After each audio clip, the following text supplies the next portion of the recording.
A paz do Senhor. Coisa boa estarmos juntos, recebendo da parte de Deus, vivendo essa intensidade de um ambiente que nos afeta.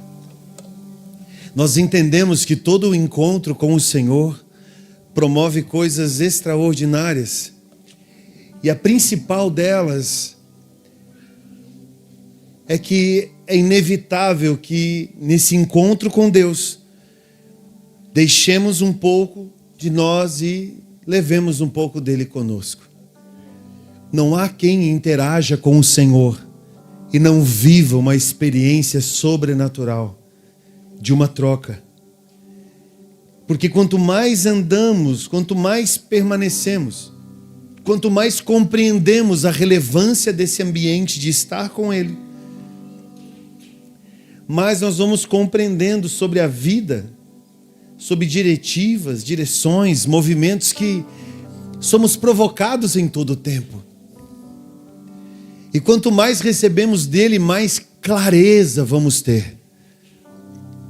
E não seremos confundidos com falsas doutrinas, com falsos ensinos, com movimentos que tendem a afastar o homem do sobrenatural de Deus, que segundo o fundamento da eternidade deveria ser tão natural quanto aquilo que vivemos no cotidiano.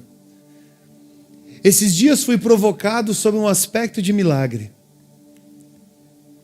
Coisas que nos colocam diante de Deus, diante dos homens, situações e comportamentos. Nós estamos falando sobre fé, sobre milagres, acontecimentos e o quanto que isso impacta na vida de quem vive o milagre e também de quem ministra esse milagre. Qual seria a reação ao ver algo sobrenatural acontecer diante dos olhos? Eu já vi muitas coisas acontecerem, irmãos. Muitas manifestações, muitos diagnósticos serem alterados. Pessoas que estavam perdidas sendo encontradas. Mas eu nunca orei por um cego que voltou a enxergar. Existem algumas experiências que eu não vivi. E dentro de mim vem alguns questionamentos, e glória a Deus pelos questionamentos, de qual seria a minha reação ao me deparar com este milagre. Falando específico sobre a cegueira. Em que lugar a igreja está posicionada em viver esse sobrenatural a ponto de não conseguir justificar nas suas próprias forças o que Deus é capaz de fazer perante os homens?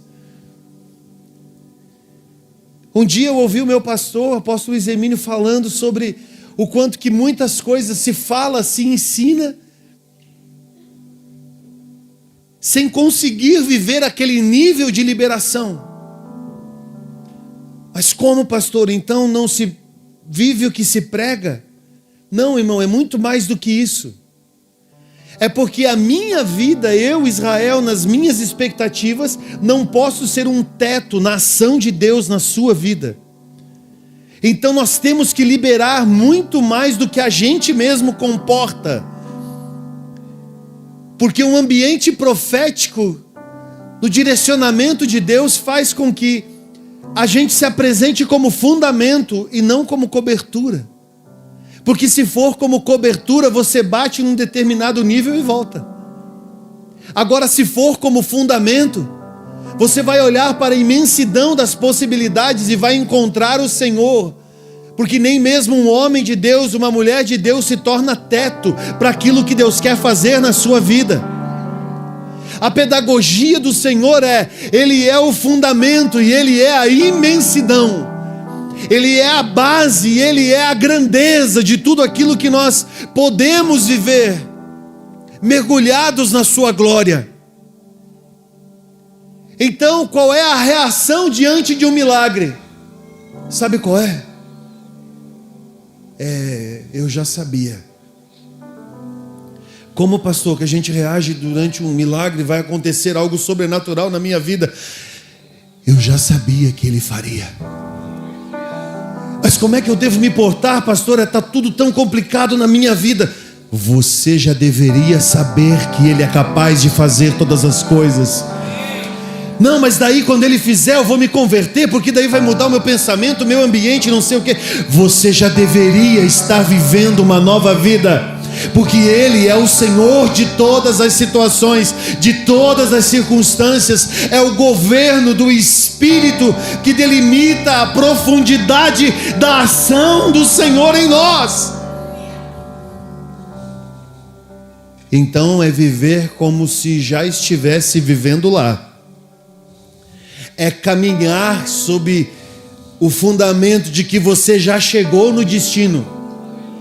É se portar como se o Senhor estivesse tudo nas suas mãos e você estivesse convicto que está guardado no lugar certo, em Deus.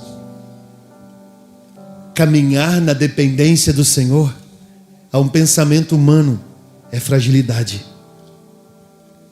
Caminhar na dependência do Senhor, na consciência do Espírito Santo, libertos nessa consciência, demonstra que dentro de você há uma força que nenhum homem, nenhuma mulher, nenhum diagnóstico é capaz de justificar, porque o Senhor na sua caminhada se tornou suficiente.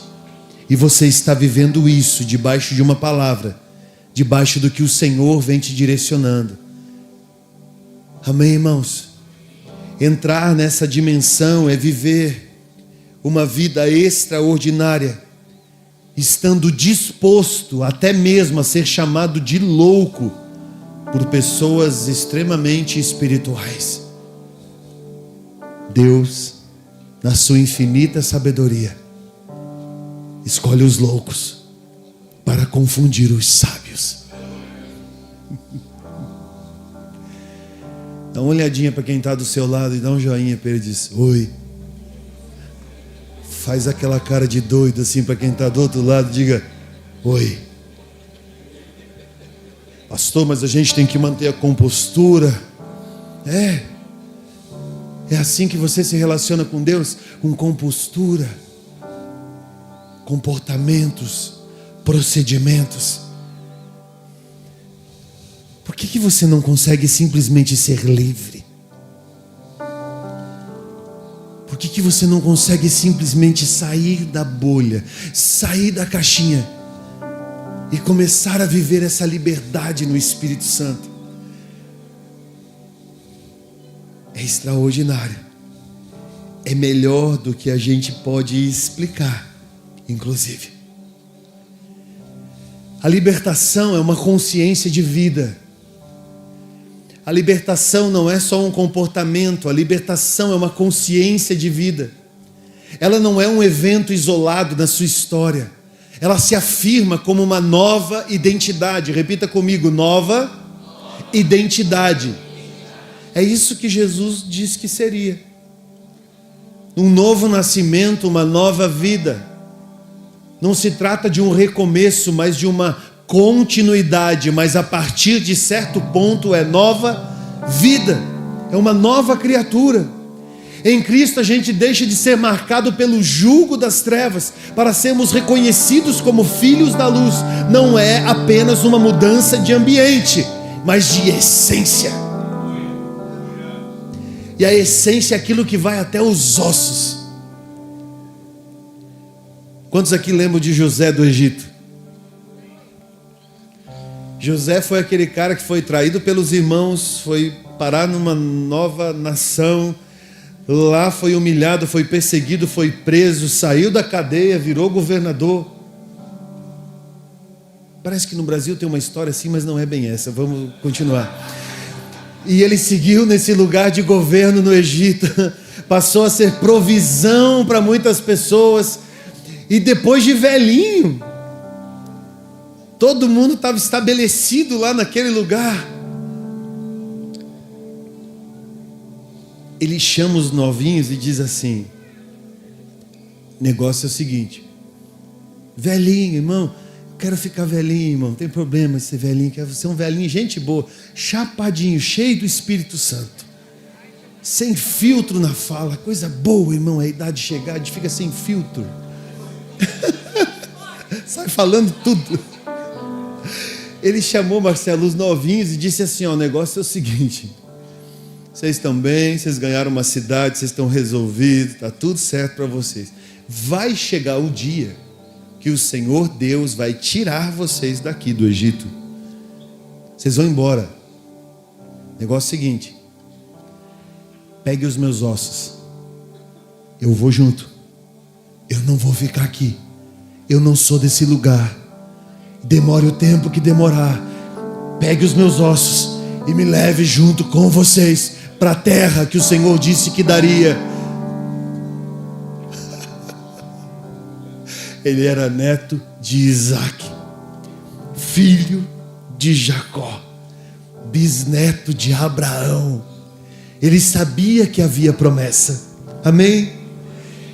E a pessoa, e a galera da comunicação já anotou aquilo ali de levar os ossos do Zé. Sabia que quando saíram do Egito tinha gente que lembrava do que anotava e se cutucaram, pastor Alexandre, um ao outro, dizia, gente, tem um asterisco aqui dizendo que a gente tem que levar o Zé. Foram lá onde o Zé estava enterrado, pegaram o caixão do Zé e saíram com o caixão do Zé nas costas, irmão. Tinha escala para levar o Zé, tipo, ele disse que era para levar, vamos levar ele. Por que eu estou te contando isso? Porque quando você mescla a origem da palavra essência, ela é a mesma palavra para ossos. José, quando disse aos novinhos, aqueles que estavam estabelecidos, ele não disse somente leve a minha carcaça, ele disse carreguem com vocês a minha essência. Ossos e essência no hebraico é a mesma palavra. Ele disse levem com vocês aquilo que teve capacidade de guardá-los em segurança neste lugar. Uma nova vida, uma nova criatura. Mais do que a mudança de um ambiente, uma essência nova.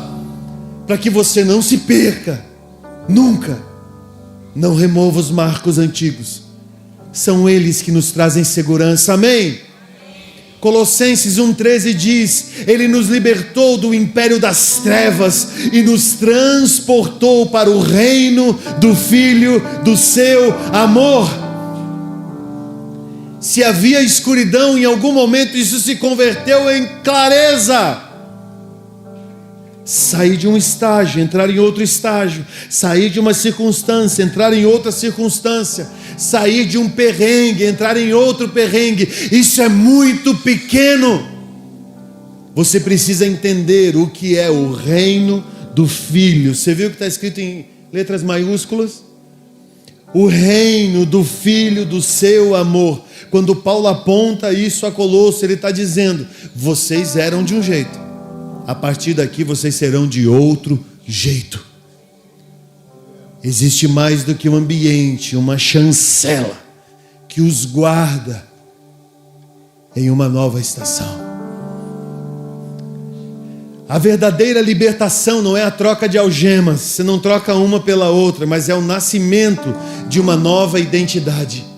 Porque Cristo nos dá essa dimensão em uma proporção de liberdade, não é libertinagem, liberdade. Tem gente que troca a algema do mundo pela algema da religião. Tem gente que troca a algema do pensamento a qualquer custo pelo pensamento definido pela filosofia de alguém. Eu não estou aqui para te motivar. Eu estou aqui para te ensinar sobre fundamentos. E o Espírito Santo vai te ensinar todas as coisas, bagunçando às vezes os pensamentos que você tem sobre a fé. Ah, pastor, mas eu acredito na fé desse jeito. Irmão, tá bom. O senhor não se importa? Na verdade, eu não ando me importando muito nem com as minhas opiniões. Como assim, pastor? Porque se você for conduzido pelas minhas opiniões, talvez você caia no meu erro. O que nós ministramos é o Evangelho de Cristo, aquele cristocêntrico, o Jesus da Bíblia, não da foto do pôster, da foto do calendário. É o Jesus, Filho de Deus. Viver liberto é viver desperto. Repita comigo, desperto. Meu amigo Felipe Vilela escreveu uma música naquela época em que havia muitas passeatas no Brasil, muitas manifestações nas ruas, muitas coisas acontecendo, e uma das letras dele diz: o gigante se levantou para depois deitar e dormir de novo. Se o Senhor manifestou liberdade na sua vida, Ele fez isso para te manter acordado, despertado, para que você não volte a se esconder novamente numa identidade que Ele não quer que você caminhe. Que identidade é essa, pastor? Jesus respeita todo mundo. Respeito a todo mundo. Mas quando a visão é humanista, mais cedo ou mais tarde ela se perde em seus próprios argumentos. É esse despertar do Evangelho que nós perseguimos. Os olhos se abrem para a verdade de Deus e a santidade deixa de ser peso para se tornar caminho de plenitude. Cada escolha se transforma em confissão silenciosa de quem governa o coração. Minha Vivi estava falando sobre escolhas. E sempre nas escolhas haverá a exposição de quem realmente governa a vida. Quem é a autoridade sobre. Quem é a pessoa que está entronizada no coração. Essa liberdade proporciona essa confissão. Repita comigo, confissão. A vida é uma confissão, querido. É a forma, a estratégia que Deus usa para que homens não se escondam atrás de rótulos, para que homens não se escondam atrás de arquétipos, atrás de possibilidades, mas para que homens sejam verdadeiros e reais na sua vida e nas suas ações. Se, pois, o Filho vos libertar, verdadeiramente sereis livres. Esse João 8,36 aponta o Cristo como detentor da autoridade sobre a verdadeira libertação. Ou seja, onde Ele toca, já não há mais espaço para cadeias, já não há mais espaço para prisões, já não há mais espaço para qualquer coisa que seja, porque é só a liberdade dele que importa. É só a liberdade dele que importa. Liberdade não é ausência de limites, mas consciência de que Cristo é o limite seguro da vida. Como que você usa isso para se portar? Entenda que em Jesus você tem todas as referências para viver uma vida completa diante de Deus. Amém, irmãos? Vamos lá.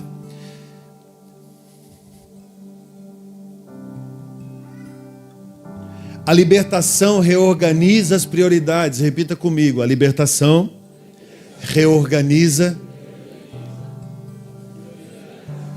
as prioridades. Já não somos governados pela paixão do coração, mas pelo prazer de obedecer ao Senhor. Não é a imposição de regras, mas a alegria de um coração que encontrou sentido no centro da vontade de Deus.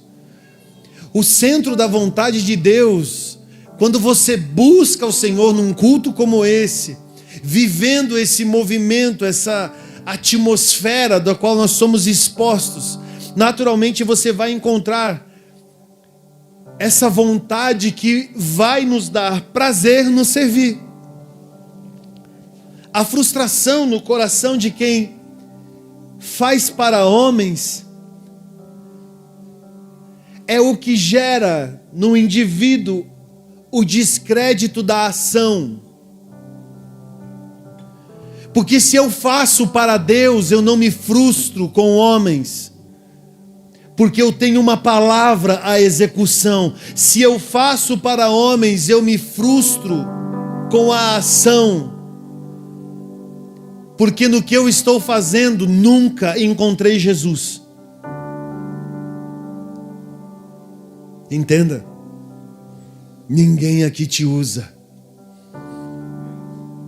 Quem quer te usar nesse lugar é o Senhor, para a honra e glória dEle. Para a honra e glória dEle. É prazer. Olha o que Gálatas 2:20 fala: já não sou eu quem vive, mas é Cristo que vive em mim. Como aplicar isso sob a ótica de Jesus? Jesus deixava muito claro que a sua alegria, o seu prazer, a sua satisfação era fazer a vontade do seu Pai. Você lembra disso? Que a sua comida e a sua bebida era a vontade do Pai. Ou seja, o prazer de Cristo estava em permanecer no centro da vontade do Pai. Você está entendendo isso, irmão?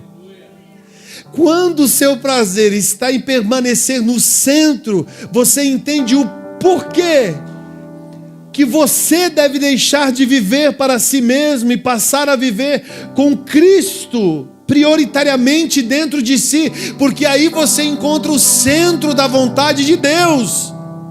Não queira trazer Jesus e enfiar Ele na gambiarra da sua vida. Não vai dar certo. Faz o seguinte: desconstrói a vida sob os aspectos humanos e diz: Jesus, seja o meu fundamento. Aí você não está dizendo para Ele: Jesus, abençoe a minha bagaça, Jesus, santifica a minha gambiarra. Ah, irmão, a gente é brasileiro, brasileiro vive no Iraque, irmão.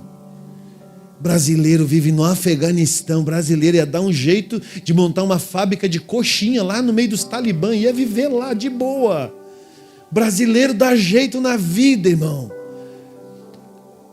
Brasileiro já nasce já com um jeitinho para fazer um negócio funcionar.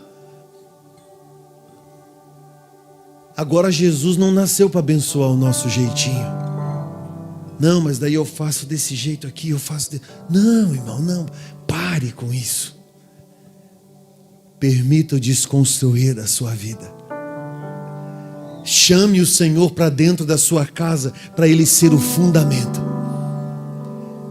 Porque sendo Ele o fundamento, aí haverá uma construção extraordinária.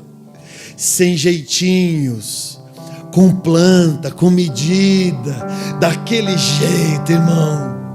Fortalecido, vigoroso. Pode vir vento, pode acontecer o que acontecer, você não vai andar de estação em estação, em fragilidades, em medos, em desesperos. É uma construção santa que o Senhor nos dá a oportunidade de viver nessa manhã, adentrarmos na sua vontade e crescermos fortalecidos. Aleluia! Dá glória a Deus aí, crente. Essa é a vida que a gente acredita. Pastor, mas me atende num atendimento pastoral. Irmão, dá vontade de entrar no atendimento pastoral com a espingarda. Na hora que você começa a falar, eu engatilho. Continua falando, querido. Peraí, não se mexe. Só um pouquinho mais para a esquerda. Peraí, só... Pronto. Pode continuar. Então, pastor, é que não...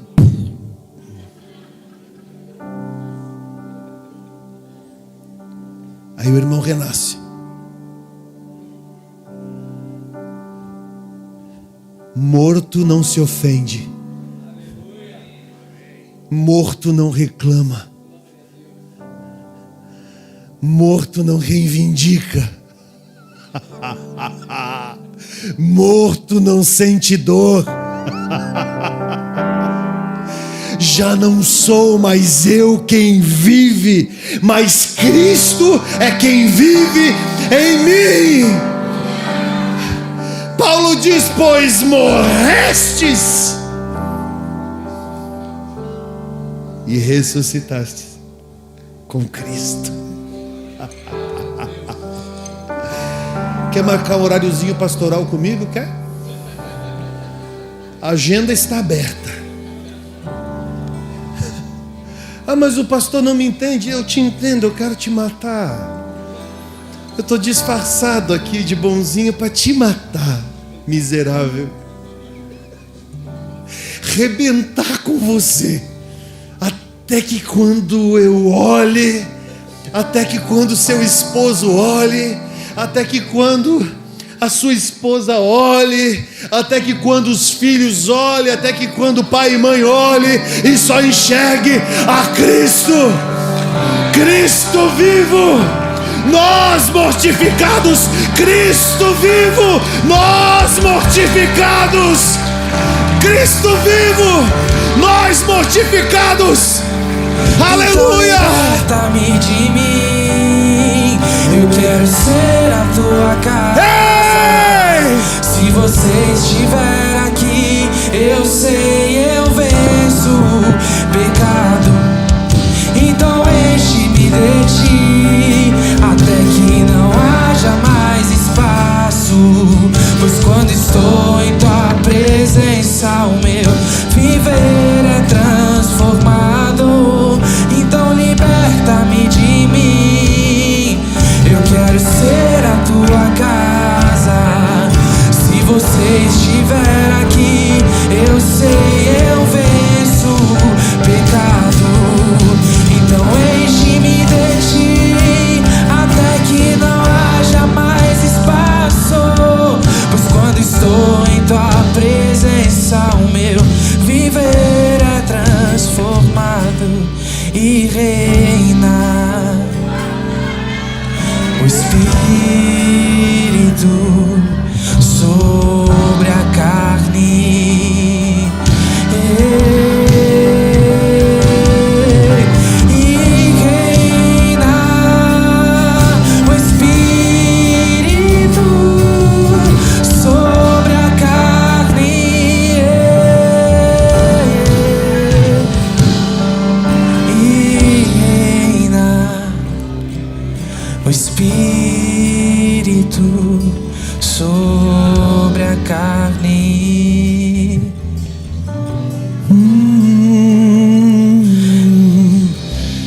Eu passo a ser livre para viver a tua vontade. Ao te conhecer, todo o meu ser se enche de bondade. Eu passo a ser, cante. Eu passo a ser livre pra viver a tua vontade. ao te conhecer.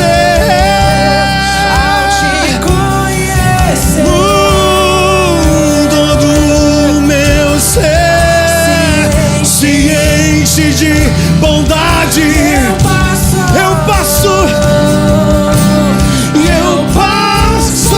ser livre pra viver a tua vontade.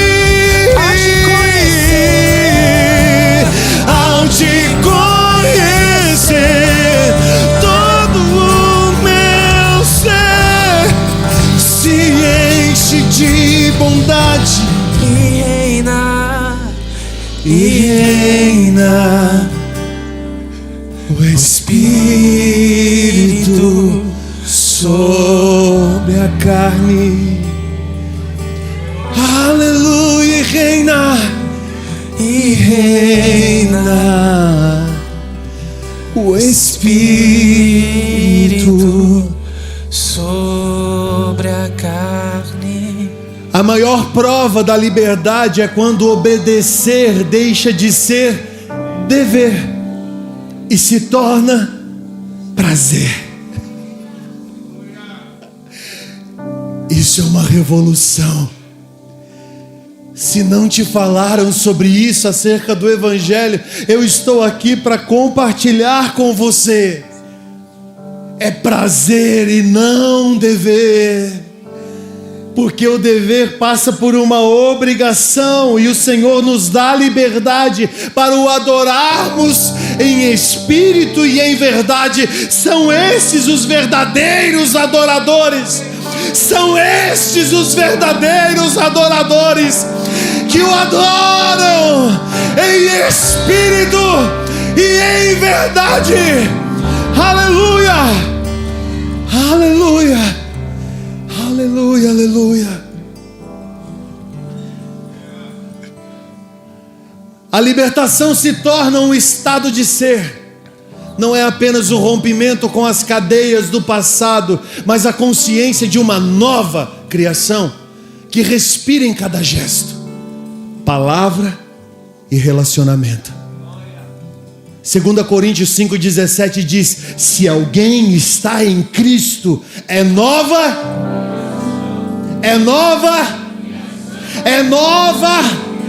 As coisas antigas já passaram, eis que surgiram coisas novas. Eis que surgiram coisas novas. Só Deus. Eu sou. Só Deus. Só Deus. Só Deus. Eu sou só Deus. Eu sou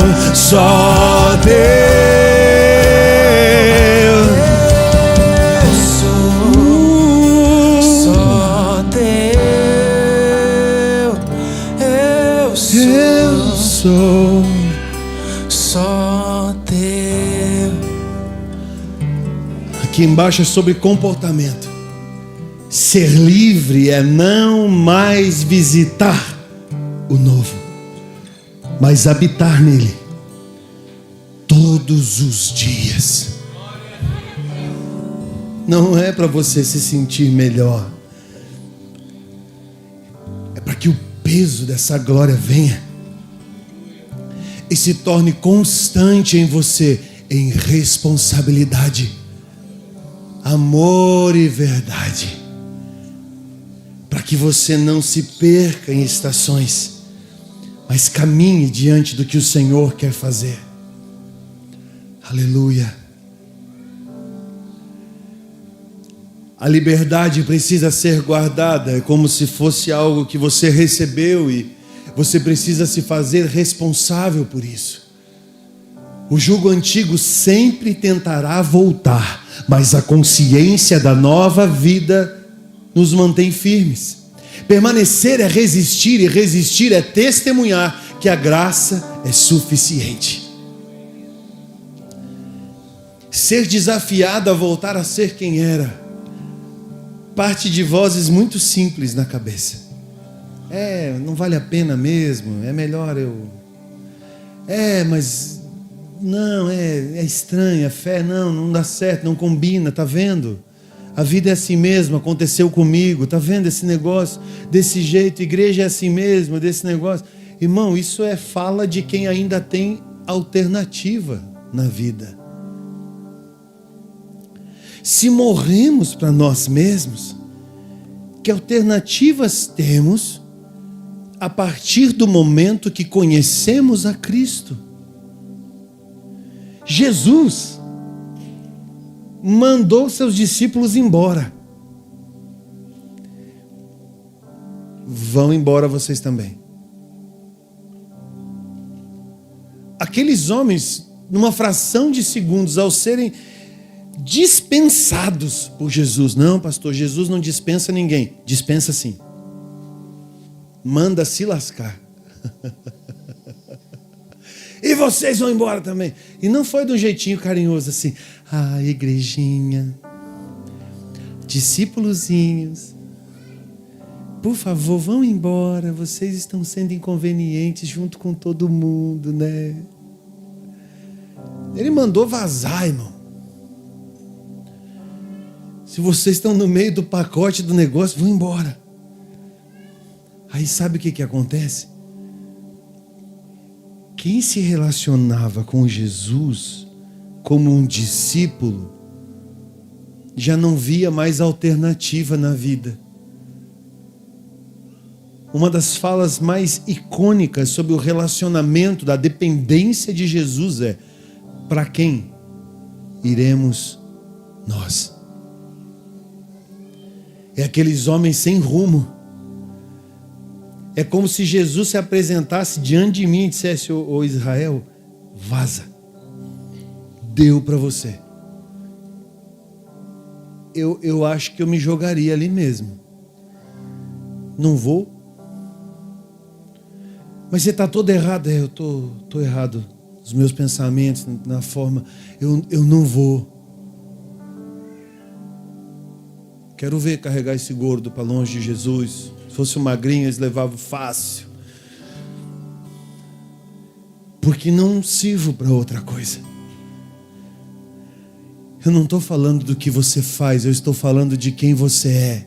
Eu não estou falando do que eu faço, eu estou falando de quem eu sou.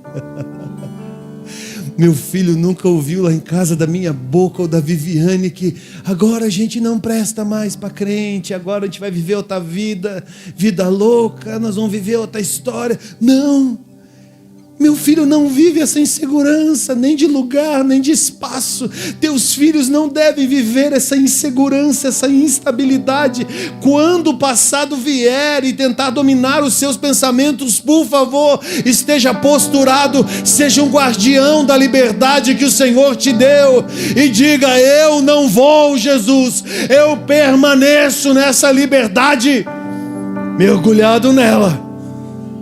Você não vai se perder e nem vai perder a outros. Permanecei, pois, firmes na liberdade com que Cristo nos libertou, e não vos submetais de novo ao jugo de escravidão. É o que diz Gálatas 5:1. A liberdade não é frágil como vidro, ela é sólida como rocha para quem escolhe permanecer. Dá uma glória a Deus aí, crente, aleluia. A libertação se revela no cotidiano. Você não vai encontrar manifestações de libertação em nosso meio. Aqui a gente se adequa ao ambiente, ao comportamento e está tudo certo. Mas na vida cotidiana é onde a gente é pressionado a corresponder com verdade.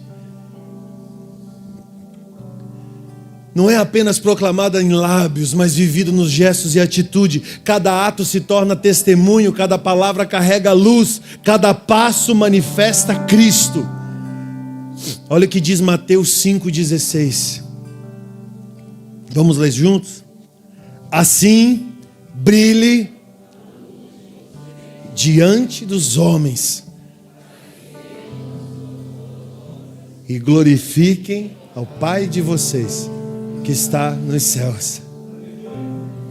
Não, mas eu tenho a minha vida, não sei o quê. Para que vejam as suas boas obras. Oh, aleluia.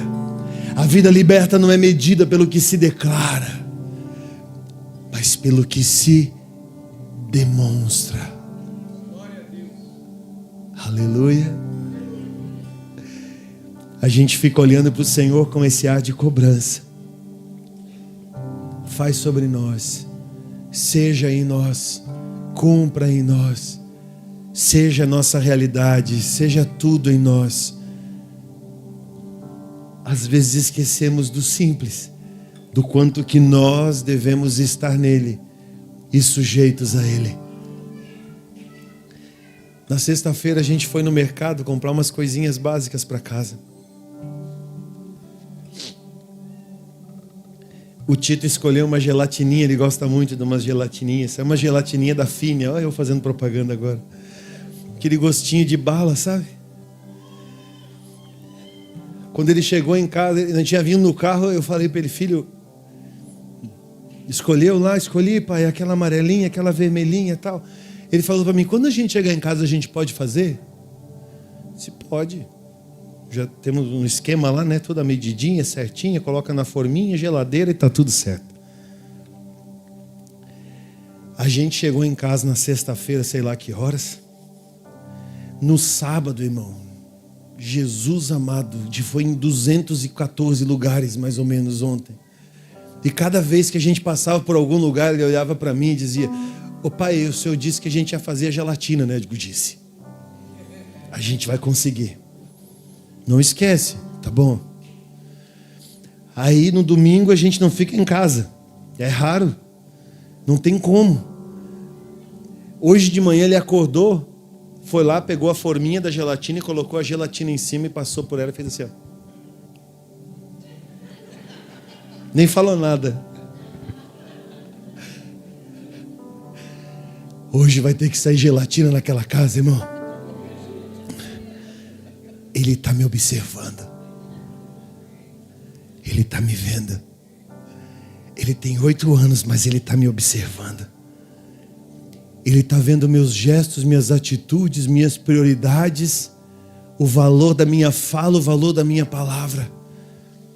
Acho que até você ficou agoniado de ir lá fazer a gelatina, só para o menino não ficar esperando. Vai rolar hoje gelatina lá em casa, eu vou postar foto nos meus stories. Eu sei fazer gelatina. Aleluia.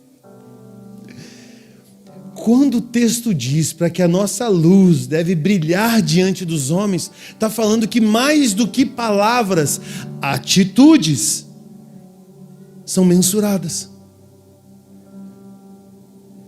Aquilo que te diz respeito, faça. Seja ilibado, porque você está sendo assistido. Aquilo que não te diz respeito e às vezes te imputam como responsabilidade, se desvie. Não deixe que nenhum crachazinho venha até você e assuma forma na sua vida de comportamento. Porque verdade é verdade, mentira é mentira. Aonde que está a pedagogia com o Tito? A observação.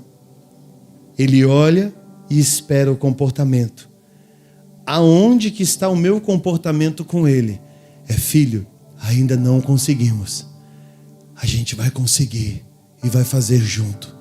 A esperança no coração da inocência precisa também estar firmado na fé de que todas as coisas vão para o devido lugar. Qual seria a sua reação em viver um milagre? Ter a sua vida transformada para com Deus? Qual tem sido o seu comportamento na espera de que a vida vai tomar um novo rumo e adentrar numa nova estação? Talvez você tenha uma gelatininha para preparar com o seu pai. Talvez você tenha algo a ser resolvido junto com Deus. Agora deixa eu te falar. Ele sabe o tempo perfeito de tudo. Quando você menos esperar, as coisas estarão entrando num novo eixo de movimentação. E você estará vivendo isso diante dos seus olhos. E agora sim ele é pai de verdade. Não, sempre foi. Só sabe o tempo certo para agir e manifestar a sua verdade. Para que a gente não se perca em expectativas e muito menos em necessidades. Se coloque em pé no seu lugar. Nós estamos num ambiente profético, queridos. No ambiente profético, palavras viram sentenças. A autoridade da igreja está na sua prática, na sujeição ao tempo perfeito do Senhor. E não é muito sobre o que pedimos, mas sobre o que nos sujeitamos. Não é muito sobre o que estamos clamando para que aconteça, é sobre o que estamos vivendo na realidade eterna, aqui, hoje, agora. É sobre fé, sim, mas é sobre consciência de uma libertação que vai fazer a sua vida ser significada de verdade. Não queira ficar paginando a vida em estações e circunstâncias. ano passado o perrengue era esse ano o perrengue é esse, ano que vem o perrengue é outro. Não, não, vai muito além disso. Porque o Senhor é de eternidade a eternidade. Adentre na estação de Deus e viva isso na sua vida, em nome de Jesus. Irmãos, nós queremos orar por uma libertação de consciência.